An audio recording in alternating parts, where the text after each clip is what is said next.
কি করেছিস আগের দিন তুই অটো নিয়ে? বাবা আরে আগের দিন আমরা 3 জন যাচ্ছি, ঠিক আছে? আমি, স্রোত আর বৌমনি।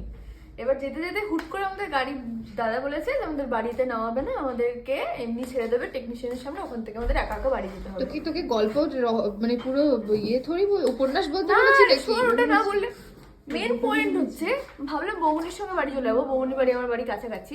নামলাম, বৌমনি দেখছি হাওয়া, ওইটুকুর মধ্যে কি করে উড়ে চলে গেল বৌমনি। সত্যি দেখা আমাদের আশেপাশে। তুই আমি স্বাভাবিক তোকে কুদঘাটে তুই এরকম করে টাটা করে চলে গেলি অন্যদিকে, আমি চলে গেছি। এবার একটা ছেলে অটোতে, আমি কিছুতে অত ভারী ব্যাগটা তুলতে পারছিলাম না, সে আমাকে হেল্প করে নিজে কোলে ব্যাগটা বসিয়ে, হ্যাঁ তারপর সে কি বলে ব্যাগটা নিজে কোলে বসিয়ে আমার মানে হ্যাঁ